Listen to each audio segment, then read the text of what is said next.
Hey guys, Steve. I've already had a number of you guys ask me questions, or really the same question, which is, how do I do well in your class? I want to get a good mark. It's important to me. What are the things I should be doing? So it's a good question to bring up at this point in the term as you're starting.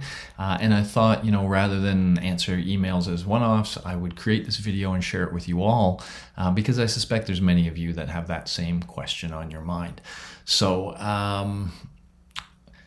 let me just say a few things about the course, and then I'll get into the actual strategies that I would suggest that you use. So first of all, let's just talk about why this course is a challenge.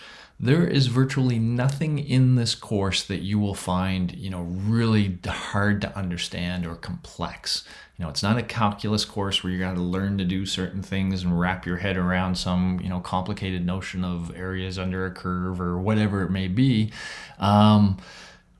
You're going to just, hear about a bunch of ideas and the people who had those ideas and the data they collected and the experiments they ran and et cetera, et cetera, et cetera.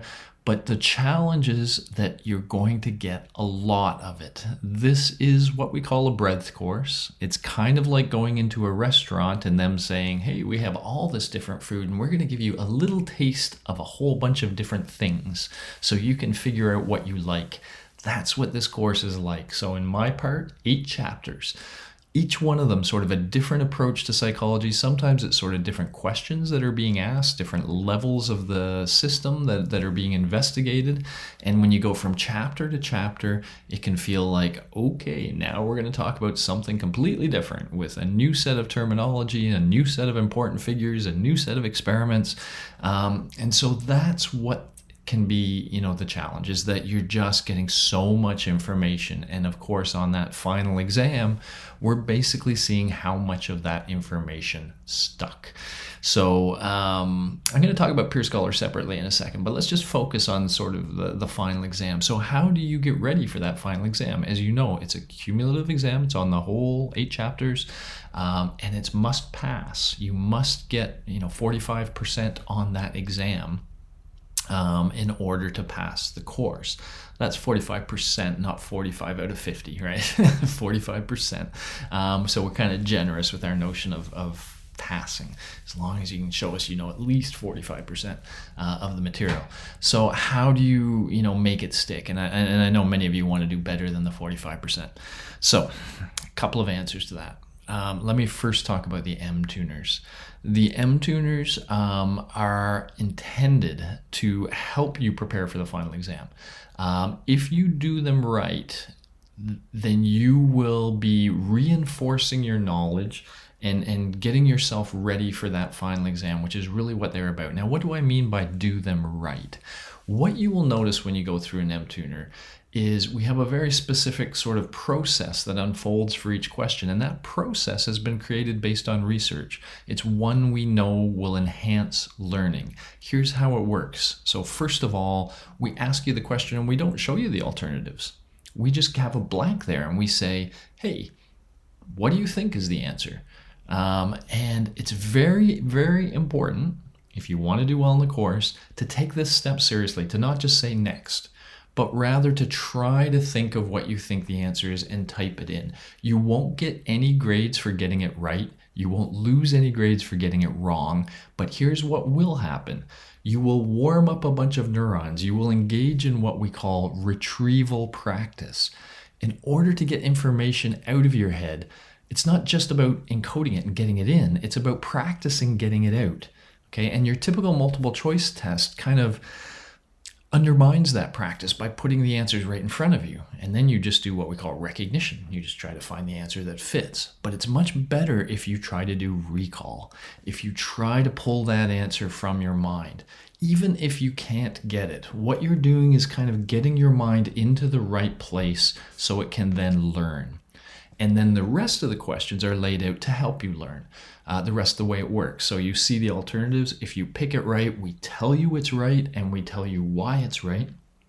If you pick wrong, then we tell you it's wrong. And then we give you a hint so you have a chance to figure out what the right answer is. And take that chance. Try to figure out what the right answer is, because once your brain is warmed up and now you get the right answer and you're told why it's right, basically we're correcting a misconception. You weren't sure what the right answer is, but by the time you leave the question, you should know that material. If you engage in this all in that right way, then every M-tuner you do will be preparing you for the final exam. If you instead hang out with a bunch of friends and do an M-tuner together, or somehow find the questions online, or goodness knows, what's going on, you are going to be shortchanging yourself. Let me say it this way. If you do the M-tuner right, you're still going to get a very good mark on them. You always have a second chance, right? So you're still going to be in the high 70s or 80s if you do it right. If you, I'll say, cheat, if you find a way of working collaboratively with others, you may get a slightly higher mark on those M-tuners.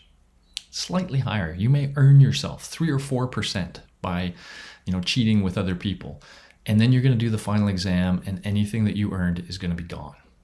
Because you're going to have not earned that benefit that the people who did it right will have earned, the learning benefit.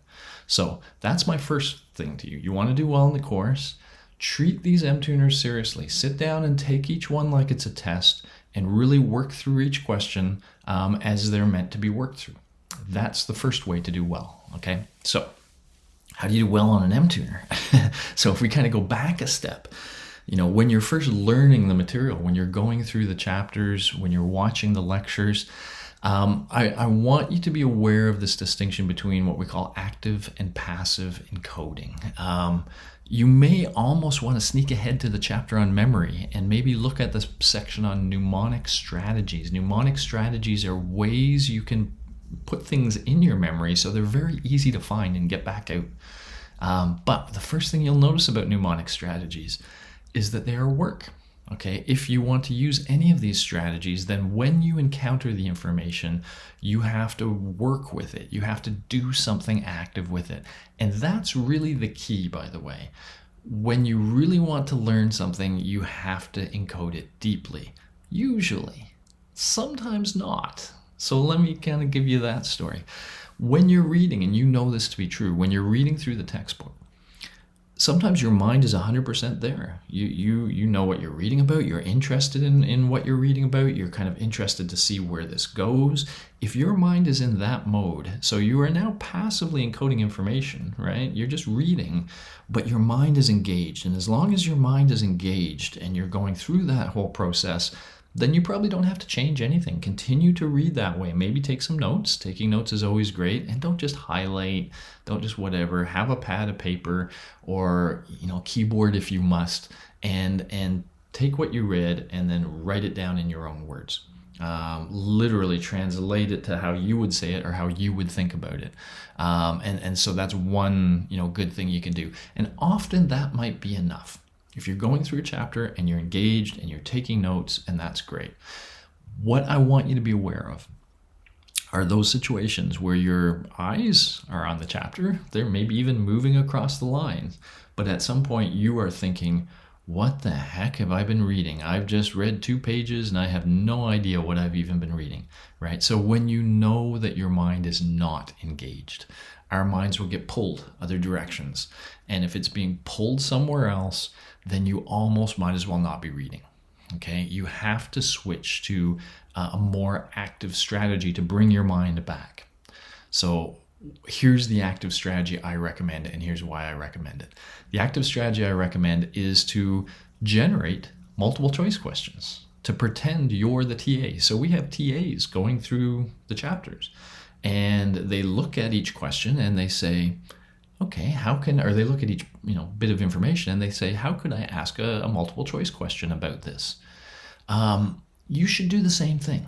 And so I recommend this for 3 reasons, especially, like I say, if you're finding something difficult or if your mind isn't there, then say, I'm just going to read this next paragraph and I'm going to write a multiple choice question about it. What that will force you to do is look at the material in a different way. You'll look at the material with that TA mindset. How do I ask a question?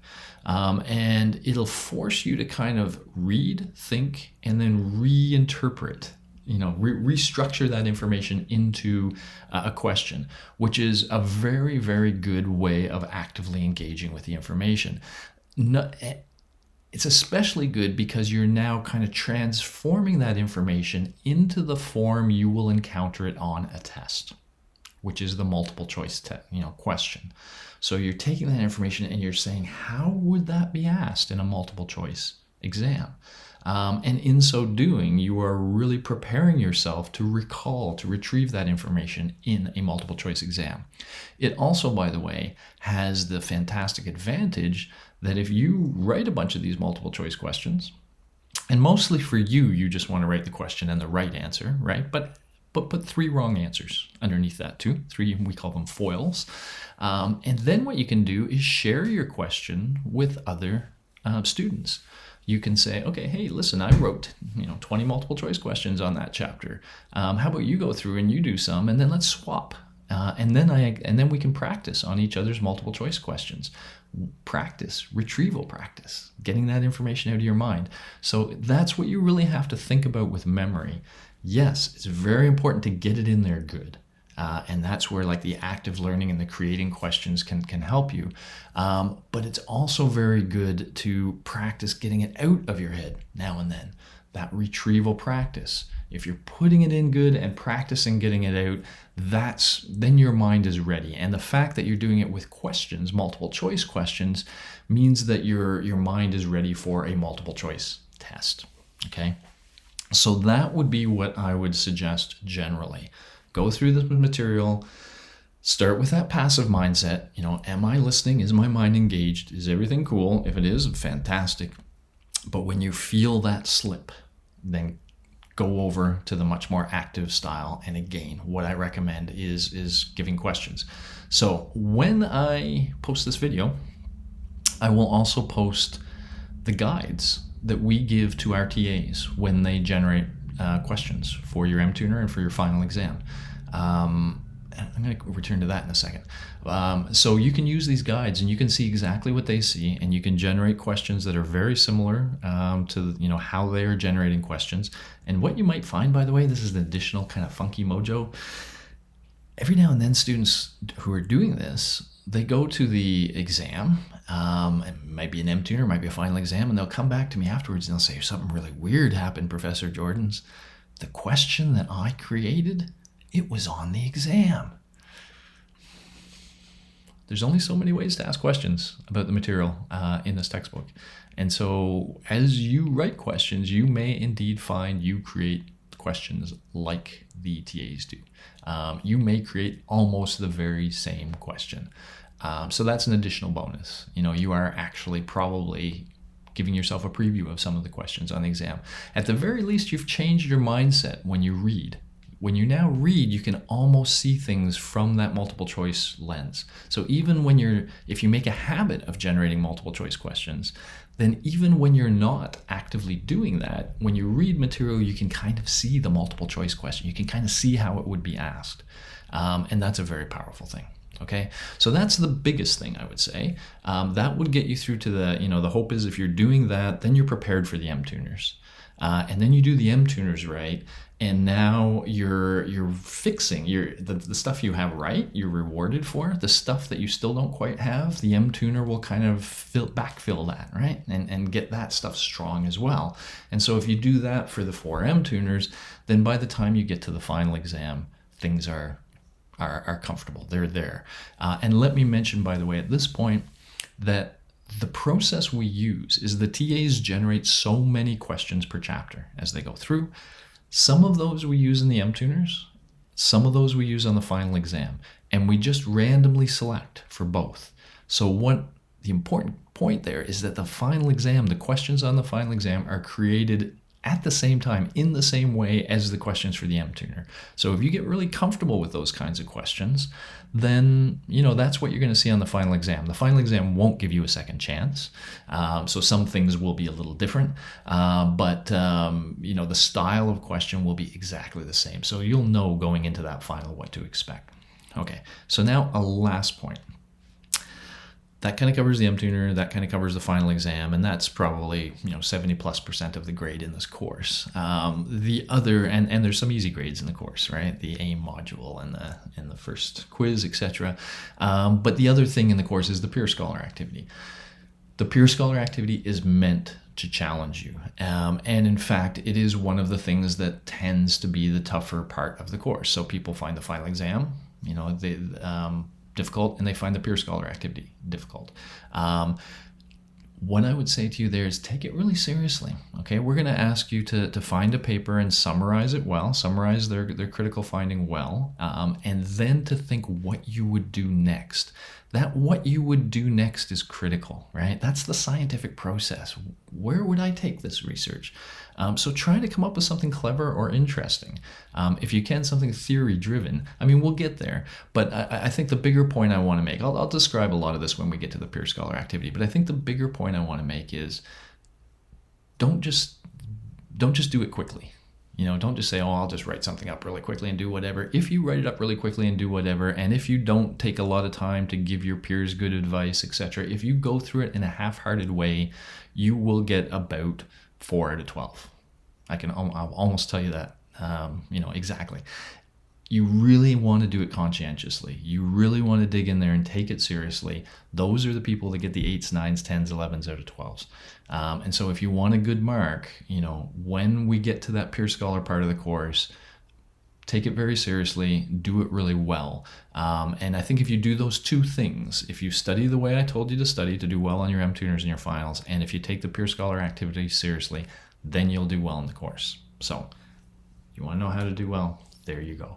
I hope a lot of you follow this advice. Again, if you want to get in this sort of reinforcement of it, check out your memory chapter and read some of that. Sneak ahead a little bit, or watch a lecture or two, or even watch a quick watch something on mnemonics on YouTube, and that'll give you the idea of the fact that you do have to put the work into encoding, but you also have to put the work into retrieval practice, and do those two things, and everything's cool. Okay, I'm going to shut up for there. I hope that's helpful. If you have further questions, of course, office hours are for exactly that, and I hope to see you there. Okay, talk to you soon. Bye-bye.